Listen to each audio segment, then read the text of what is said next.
Bonjour à tous, c'est le grand JT des territoires de rentrée. Dans cette édition, nous allons vous proposer les meilleurs reportages de cette saison. Voici d'ailleurs le tout premier d'entre eux, regardez. Voici la Sipenser baeri, plus connue sous la dénomination d'esturgeon de Sibérie. Un or noir frétillant dont les femelles sont capables de produire 10% de leur poids total en caviar. Celui-ci fait, je pense, une petite dizaine de kilos. Donc poisson préhistorique, 280 millions d'années. Il n'a pas d'écailles, comme on voit, et cartilagineux. Un poisson relâché dans l'un des 5 bassins de la pisciculture du Verdus, autrefois consacré à l'élevage de la truite. Depuis 7 ans, Léo Carpentier et ses 2 associés se sont lancés dans l'aventure de la production de caviar avec un procédé novateur. Notre technique est un peu particulière parce qu'on fait du caviar sans tuer le poisson, par biopsie ovarienne. Donc on va ouvrir le poisson, récupérer les œufs. En fait, c'est des poissons qui normalement hibernent en Sibérie. Donc nous, on va reproduire cette hibernation mais de façon artificielle grâce à un bain de glace. Et une fois que cette catilepsie est réalisée, on va pouvoir comme ça les sortir de l'eau, les opérer et les remettre dans l'eau par la suite. C'est une opération qui peut durer de 1 demi-heure à 2 heures en fonction du spécimen. Une technique élaborée en 2016 par François René, spécialiste de la reproduction aquacole. Ainsi, chaque année, sur les 750 esturgeons pucés et prénommés que compte cette petite ferme de Saint-Guilhem-le-Désert, 150 sont prélevés de leurs œufs selon une rotation précisément définie, avant que le caviar ne soit affiné de 3 à 6 mois. On a des poissons qui font parfois qui ont jusqu'à 18 ans, voire 20 ans. Le taux de gras en fait, dans les œufs va être plus important. Ces notes aromatiques, umami, noisette, on parle de sous-bois. Ça va apporter des saveurs un peu plus intenses, un peu plus fortes. Arômes et saveurs d'un produit de luxe dont la dégustation à même la main aiguise la curiosité, voire l'appétit des visiteurs. Je ne suis pas un spécialiste du caviar, mais j'ai trouvé ça très bon. Il y en a un qui est plus croquant que l'autre, mais il y a de la longueur. Mais je pense que ça mériterait de goûter avec autre chose ou du pain. Dans le palais croustillante, mais elle a un côté comme un bubble, vous savez, chez les jeunes, qui s'écrase et qui est coulant. Après, c'est plutôt pas mal. Avec une production annuelle de 100 kg, dont 80% sont destinés à sa clientèle régionale, le seul producteur de caviar en Occitanie veut préserver la taille humaine de son exploitation et la sérénité qu'inspire le balai de ses poissons aux visiteurs. Tout autre chose maintenant, beaucoup de sportifs professionnels rencontrent d'importants problèmes financiers pour vivre de leur passion. Certains font le choix de s'engager dans l'armée française et de défendre leur pays. Pour quelles raisons? Réponse avec ce reportage de Télé Grenoble au sein d'une brigade d'infanterie de montagne. Regardez. Sous ces tartes de chasseurs alpins se cachent des athlètes de haut niveau engagés dans l'armée de terre. En tout, 50 sportifs composent la compagnie hiver de l'armée des champions. Une unité un peu à part qui offre à ces athlètes de quoi vivre de leur sport. Parmi eux, le snowboarder Merlin Surgé ou le biathlète Antonin Guigona qui a troqué la carabine pour le fusil d'assaut de l'armée française lors d'un entraînement avec la 27e brigade d'infanterie de montagne. Il n'y en a qu'une dans le carton. J'ai rejoint l'armée après les Jeux Olympiques de 2018 et avec mes premiers podiums en Coupe du Monde, j'ai pu prétendre à entrer dans ce collectif, l'équipe de France militaire de ski, et puis enfin devenir professionnel dans le ski grâce à la solde militaire. Le travail d'un athlète ne se limite pas aux entraînements et aux compétitions, ils doivent aussi trouver des sponsors pour gagner leur vie. Avec l'armée, le salaire débute à 1 400 € par mois, le même qu'un militaire au même grade. En échange, il défend son pays sur des compétitions bien loin des champs de bataille. L'athlète n'est pas un soldat comme les autres. L'athlète n'est pas engagé pour aller au combat. L'athlète est là pour rayonner, performer et porter haut les couleurs de la France et les couleurs de l'armée des champions. Mon rôle premier, c'est de me préparer pour la Coupe du Monde, pour être performant en fait sur la Coupe du Monde. Et donc représenter l'armée sur la Coupe du Monde. Donc je m'entraîne toute l'année, c'est-à-dire que je suis en stage avec l'équipe de France. Le but, c'est que je sois en forme pour performer. D'autres obligations les occupent, comme participer au défilé du 14 juillet ou aux Jeux mondiaux militaires qui ont lieu tous les 4 ans. Pour les athlètes, l'armée est aussi une sécurité à la fin de leur carrière. L'armée est assez riche à ce niveau-là, donc vraiment il y a tous les métiers possibles. C'est vraiment quelque chose d'important pour nous, notamment dans cette phase de notre vie où on passe à autre chose et on cherche à avoir un nouveau but, avoir un nouveau rythme, une nouvelle profession, quoi. 2 ans renouvelables, c'est le cadre fixé par les contrats de l'armée. Même sous l'uniforme, la flamme olympique reste l'objectif. Pour les pompiers, l'entraînement est vital. Alors pour coller au plus près du réel, les secouristes organisent des opérations grandeur nature pour mieux se préparer aux situations les plus extrêmes. À Chambéry, 8 Mont-Blanc a pu se glisser au milieu d'un exercice incendie. C'est très spectaculaire, regardez. L'alerte a été donnée par un riverain. Ce dernier aperçoit de la fumée blanche sortir d'un toit. Quelques minutes plus tard, les premiers pompiers arrivent sur place. Une fois l'incendie localisé, le balai de secours se met en ordre de marche. Je prends le commandement, tu bascules sur 602. Un exercice réaliste pour ces pompiers dans les rues étroites du centre de Chambéry où les habitants ont été joints, car eux aussi doivent s'entraîner à réagir en cas d'incendie. L'objectif, c'est vraiment de se dire on va vivre une situation et on fait vivre à la population une situation presque réelle. Donc du coup, on simule un incendie avec de la fumée et on fait intervenir en fait les gens qui habitent là notamment c'est un immeuble avec différentes habitations pour les évacuer. On sait que dans les structures anciennes, donc dans les villes anciennes, le bâti est complexe. C'est des ruelles, l'accessibilité est complexe et la propagation du feu se fait vraiment rapidement. Donc il faut s'entraîner pour être plus performant. En plus de la soixantaine de pompiers mobilisés pour l'occasion, des secouristes de la Croix-Rouge, des policiers municipaux, des élus ou encore des agents d'Engie ont été mobilisés. De quoi travailler en interservice pour fluidifier les futures interventions. Chaque fois qu'il y a un appel pompier, qu'il y a un feu ou quoi que ce soit, on est appelé et on doit intervenir. Soit on sert à quelque chose, soit on est là juste au cas où ça se propage. Et pour piloter l'ensemble de ces services, un poste de commandement est situé à quelques rues de l'incendie fictif. Ici, le plan d'intervention, de secours et de sécurisation est planifié. Ce véhicule est armé par une équipe qui permet simultanément de récupérer les informations qui se passent sur le terrain, de passer des ordres tout en suivant tous les aspects de l'intervention, la situation tactique, prendre en compte tous les messages, les demandes de renfort et puis gérer aussi l'organisation des transmissions. Des exercices de grande ampleur comme celui-ci sont réalisés une fois par an en réunissant une centaine de professionnels et de figurants. Un avion sans bruit ni pollution, y croyez-vous vraiment? On y rêverait? Eh bien, figurez-vous que cet avion électrique existe. En escale en Ille-et-Vilaine, notre partenaire TVR a pu monter à bord. Sensation plus que garantie, regardez. Une prise de courant suffit pour refaire le plein du Pipistrel Vélis Electro, le seul modèle d'avion électrique autorisé à voler dans le monde. Depuis l'aéroport de Rennes et le parking de l'Aéroclub, la société Erscol propose des vols d'initiation avec cette propulsion électrique qui change la donne. On est plaqué au siège, on a des inclinaisons qui sont fortes, donc on va monter très vite, très fort, avec un bruit minimum, puisque à part le vent sur la cellule qui fait un peu de bruit évidemment, on a très peu de bruit sur cet avion qui fait 60 décibels contre 82, 84 pour un avion thermique, donc on est 14 fois moins bruyant en fait.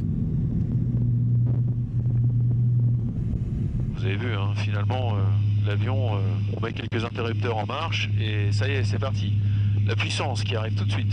Avec cette nouvelle technologie se pose la question de la sécurité d'un avion électrique qui a une autonomie en vol de 45 minutes seulement. C'est deux batteries dans l'avion, deux batteries identiques et similaires qui sont utilisées simultanément en fait, au cours de l'évolution et du vol. Si une batterie tombe en rideau, et ben on a la deuxième qui est suffisante pour assurer, pour prendre le relais et aller atterrir. On n'est pas loin du planeur, donc j'allais dire même sans moteur, un pilote confirmé peut ramener l'avion en toute sécurité. Erscol est aussi une école de formation au pilotage en licence privée qui consiste en 45 heures de vol, dont les 2 tiers sont réalisables en électrique. À noter donc le prix d'un vol d'initiation en avion électrique, le rêve d'Icar en bas carbone, c'est 165 € les 30 minutes. Focus sur le braille maintenant, ce système d'écriture tactile avec des points saillants qui permettent aux malvoyants de lire et d'écrire. En Moselle, un ingénieur a inventé un boîtier pour apprendre le braille de manière ludique. Regardez ce reportage de notre partenaire Moselle TV. Je m'appelle Jean Massou et j'ai fondé Andy Exceller en créant le projet Braille, qui est une console de jeu pour apprendre le braille de manière ludique, autonome et personnalisable. Et pour apprendre le braille en s'amusant, l'ingénieur a imaginé son invention en 2 parties. Une console d'un côté et de l'autre, des dominos avec une face visible et une face en braille. Et grâce à ça, on couvre toutes les combinaisons de braille. Pack 1, les lettres, alphabet. pack 2, accent et nombre, pack 3, caractères spéciaux. Ensuite, tout est possible puisque le boîtier possède plusieurs modes de jeu, de la bataille navale au mastermind, en passant par l'escape game. Il s'agit bien de la lettre I. Félicitations. Cet outil ludique a été pensé il y a 7 ans, alors que le jeune homme était au lycée en terminale S. Je devais faire un TPE pour la terminale, un projet à caractère ingénieur. Et c'est là que la veille du jour, on doit rendre le sujet avec mes camarades, on n'a rien. Donc je pars promener mon chien un peu dépité à la recherche d'une lumière qui nous donnera la bonne idée. Et en fait, je croise ma voisine Christiane qui est non-voyante, qui a un chien guide, qui promenait également son chien. Et donc en parlant avec elle, en disant est-ce que tu as besoin de quelque chose? Donc la question ingénieur de base. Elle m'a parlé de la difficulté à apprendre le braille, qu'il n'y avait pas beaucoup de jeux. Enfin, elle nous a demandé beaucoup de choses, Christiane. Mais on s'est concentré sur ça. Ensuite, tout s'enchaîne très vite. Sa voie est toute tracée, en route vers l'entrepreneuriat. Je pense que ça m'est tombé dessus jeune, donc ça a un peu défini ma voie et mon chemin, mais je me voyais inventer des trucs, je voulais être ingénieur, donc je me voyais créer, inventer, mais je ne pensais pas dans ce domaine-là en tout cas, ou à ce niveau-là. Le jeune créateur intègre le programme Entreprendre pour apprendre, puis un incubateur lorrain, 9 versions du braille et 3 ans plus tard, le Messin lance son entreprise à Nancy et commercialise son invention en 2021. Après un passage au CES, le plus grand salon technologique du monde, à Las Vegas en janvier dernier, l'inventeur de 25 ans compte bien conquérir le monde avec son braille. En France, les bureaux de poste font face à la forte baisse du courrier, une situation préoccupante qui oblige la Poste à se réinventer, vous allez le voir. Parmi ces nouveautés, vous pouvez notamment vous offrir un vélo de facteur. Reconditionner ces engins vous offriront le même confort. Présentation avec LMTV de Sarthe, Anthony Piton. Il a sillonné les rues et déposé des milliers de lettres. Aujourd'hui, ce vélo de facteur à assistance électrique attend une seconde vie. La Poste du Mans République le met en vente. Son prix, 1 490 €. Une opération nationale de la Poste qui revend 1 millier de vélos électriques. Des biclous reconditionnés, avec 70% de pièces recyclées et disponibles en différents coloris, sauf le jaune. Le vélo du coup n'est pas jaune, c'est pour éviter que des personnes puissent prendre l'identité du facteur et puissent abuser en fait de ce lien. Mais l'engin est robuste et a bien toutes les caractéristiques du vélo type de votre facteur. Imaginez que le facteur il est quand même entre 4 et 6 heures par jour sur le vélo, donc il faut un engin qui soit un vélo qui soit léger, fonctionnel, robuste et il ne faut pas que le facteur ne soit non plus usé par une tournée avec un vélo qui ne soit pas assisté par exemple. Jusqu'ici, les vélos des facteurs étaient mis au rebut après 5 ans d'utilisation. Au Mans, l'opération a été lancée début avril et c'est un ancien de la Poste qui s'est porté acquéreur de la toute première bicyclette. C'est un ancien facteur, tout à fait, oui, qui avait d'ailleurs œuvré pour la mise en place de vélos électriques il y a quelques années déjà. Sitôt qu'il a entendu parler de cela dans les médias, il a accouru au bureau de poste, tout à fait. Alors si vous avez toujours rêvé d'être facteur, rendez-vous au bureau de poste du Mans République. L'avantage avec ce vélo, vous n'aurez pas besoin de livrer le courrier. Esquive, uppercut ou crochet, la boxe n'a plus de secret pour les résidents de cette EHPAD dans l'Aube. Ce sport de combat a le don de redonner le sourire et possède des bienfaits physiques, mentaux et cognitifs pour tous ses participants. Ici, l'âge n'a donc plus d'importance. Reportage de Canal 32, regardez. Donc je tends le bras, ouais, ensuite l'autre. Oui. Dans un club de boxe où on retrouve des licenciés, l'idée c'est qu'ils se préparent au combat et que du coup on fait ce qu'on appelle du sparring, c'est de la mise de gants où les gens avec casque et protège-dents se tapent réellement dessus. Là l'idée de la boxe thérapie c'est d'utiliser les mouvements de boxe et la discipline entre guillemets pour ses bienfaits. Infirmière pendant 10 ans avant de se reconvertir, Laura a à cœur de travailler avec des structures de soins. Lorsque Johanna Bertrand, directrice de l'EHPAD, lui propose de prendre en charge ses résidents, elle accepte sans hésiter. Depuis, les séances se passent dans les rires et la bonne humeur. Ça fait du bien de faire le gym. Ça fait 2 fois que Laura intervient dans la structure. Les séances se passent relativement très bien dans la joie et la bonne humeur. Et on s'est dit, mais pourquoi pas les emmener en immersion carrément dans la salle? Ils ont tous le sourire, ils sont tous dynamiques. Et si cette activité sportive a le don de redonner le sourire aux résidents, elle possède aussi des bienfaits physiques, mentaux et cognitifs. Elle stimule la coordination, l'équilibre et la force musculaire, des éléments clés pour réduire le risque de chute et de blessure. Les bienfaits de l'activité, ça va être tout ce qui est mémoire, concentration. Bien entendu, ça les fait bouger. Au niveau articulaire, c'est super. Au niveau musculaire également. Au niveau du mental, du moral, ça a beaucoup de bienfaits. Le fait de taper, ça sécrète des endorphines, ça fait toujours extrêmement de bien. Et au niveau de la concentration, de la mémoire, retenir un combo, ça c'est intéressant chez des personnes qui ont pu avoir tout ce qui est AVC, Parkinson, toutes les maladies neurodégénératives ou d'autres maladies où il y a des séquelles. Ici, l'âge n'a pas d'importance. Avec une moyenne de plus de 90 ans, les apprentis boxeurs profitent chacun à leur façon de cette activité adaptable à tous. Les barrières, c'est celles qu'on se met, j'ai envie de dire. Là, on a 2 qui sont en fauteuil. Et il n'y a pas de raison qu'ils ne puissent pas taper dans un sac ou faire des mouvements de boxe assis. L'initiative est un succès pour les résidents. La directrice de l'établissement de Méry-sur-Seine souhaite maintenant l'étendre aux soignants pour leur permettre de se vider la tête. Connaissez-vous le molki? En France, environ 1 million de personnes jouent à ce jeu. Devenu un véritable phénomène national où la pratique allie loisirs et tactique. Des championnats de France ont même été organisés réunissant près de 150 participants en Moselle. Reportage de notre partenaire Moselle TV. La 10 au milieu et après c'est les impairs d'un côté et les paires de l'autre. Donc 3 impairs, 4 paires. Au milieu on met 11-12 parce qu'on essaie de mettre les plus grosses au milieu. Et derrière c'est juste 7, 9, 8.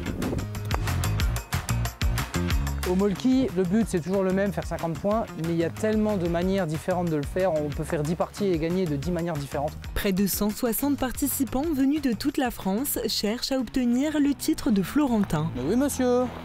Un autre point les réunit, celui d'être passionné par ce sport d'origine finlandaise. J'aime bien ce sport parce que c'est assez stratégique, chaque partie est différente. Ce que j'adore, c'est le côté stratégique, parce que du coup, il y a à la fois le côté précision, etc. Je suis beaucoup jeu de société et du coup, je retrouve là à la fois l'adresse avec la stratégie. Et la convivialité. On se connaît quasi tous, on se retrouve à différents endroits de la France et franchement, c'est top. Oh non, pas celle-là! Cette année, Florange a la chance d'accueillir ce championnat de France de molki individuel et triplette. C'est notamment grâce aux nombreux terrains proposés sur ce boulodrome flambant neuf.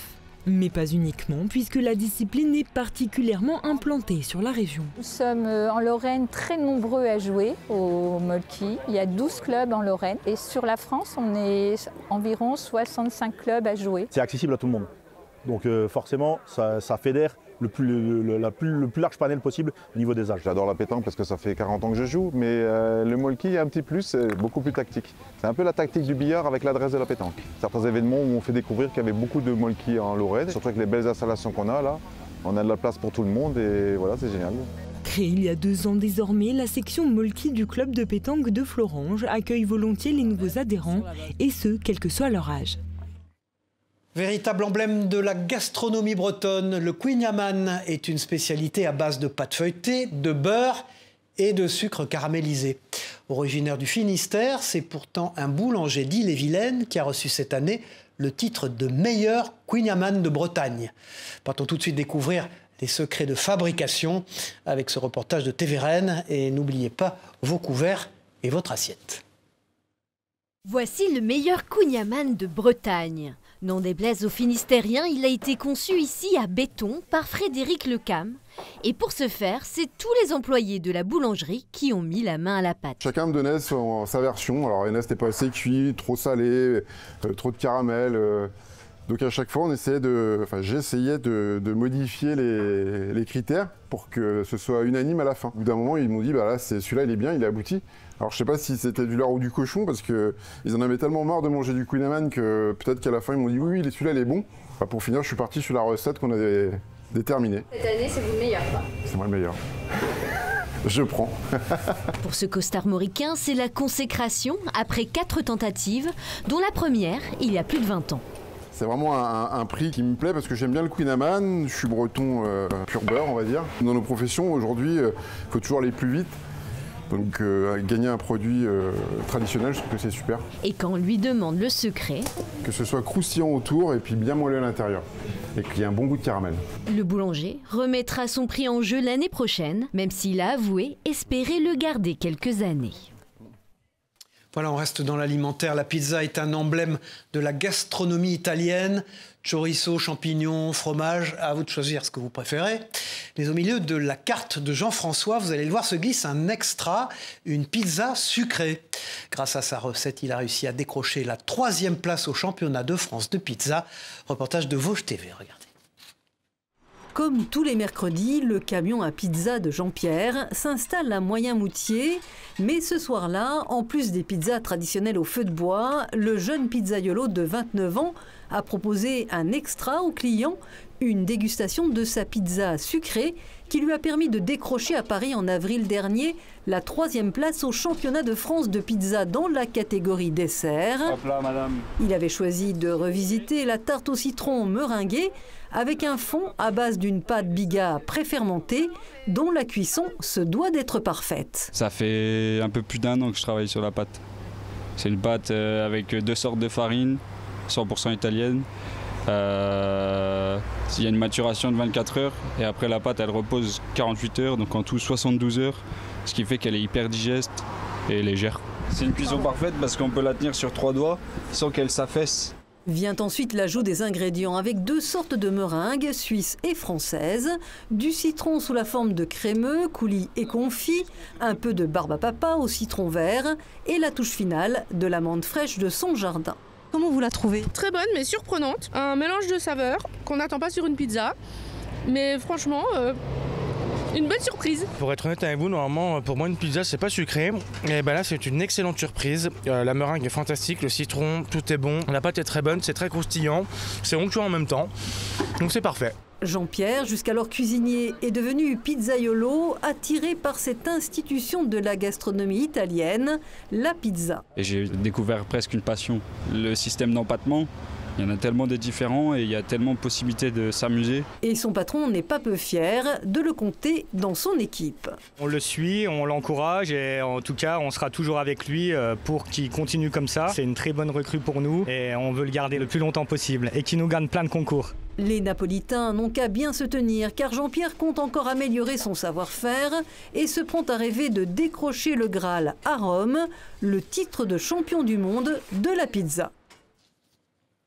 C'est une magnifique histoire que je vous présente maintenant. À seulement 16 ans, Lucas est pilote de montgolfière.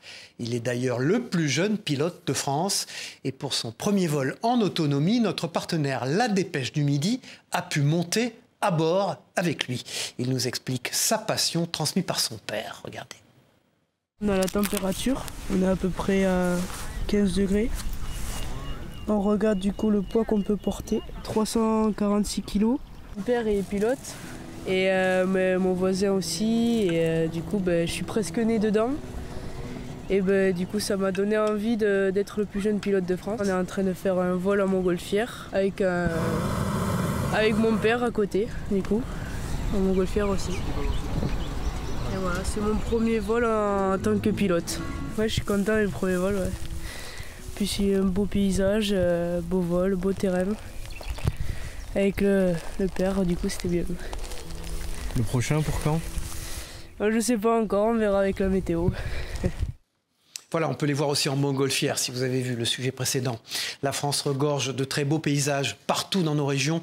La Fédération française de randonnée a donc décidé d'organiser des séjours itinérants pour ses licenciés afin d'explorer les paysages cachés et savourer le terroir local. TL7 nous propose donc une immersion dans la Loire, cette fois-ci. Regardez. Entre Mont-du-Forêt et Gorges-de-la-Loire, une aventure rassemble les passionnés de nature et de grands espaces. Ces séjours itinérants, organisés par le comité ligérien de la Fédération française de randonnée, mêlent découverte et convivialité. C'est mon premier séjour itinérant, en plus avec la Fédé, et vraiment je trouve que c'est super bien organisé. J'ai grandi dans la plaine et je suis jamais venu sur les Hauts-de-Chaume, mais je suis contente de découvrir cette belle région. Je suis né à Saint-Étienne, alors c'est peut-être, je sais pas, inconsciemment, c'est peut-être ce qui me fait revenir ici. Et puis on respire, c'est tellement bon. Pendant 5 jours, les participants sillonnent les sentiers balisés du département, d'un gîte à l'autre, avec des pauses gourmandes et culturelles. Depuis 2020, le comité fait carton plein sur ces 5 séjours entre Haute-Chaume, Pilat, Gorge de la Loire, Mont-de-la-Madeleine et Montagne du Matin. On essaye de faire des cheminements intéressants pour que les gens puissent découvrir. Donc c'est pour ça que de temps en temps, on a des transferts en véhicule, parce qu'il y a des parties, bon, c'est du chemin, mais il n'y a pas de point remarquable. Coût du séjour, 460 €, transfert, gîte, couvert et accompagnement compris. Seule condition, avoir sa licence au sein de la Fédération française de randonnée, 5 jours de marche, de découverte et de partage.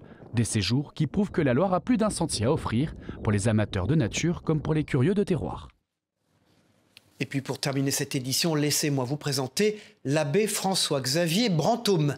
Prêtre d'un petit village du Gers, il est aussi joueur de rugby.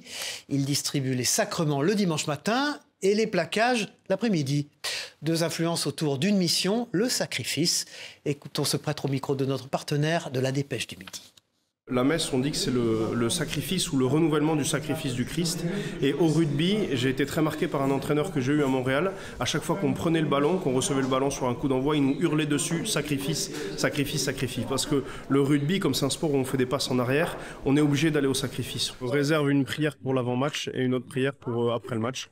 Mais ça fait partie de confier tout ça au Seigneur. Et puis après les rituels habituels, je me mets le bandeau autour de la tête, un petit peu de vaseline sur les tempes et sur le reste pour que ça glisse mieux à l'impact.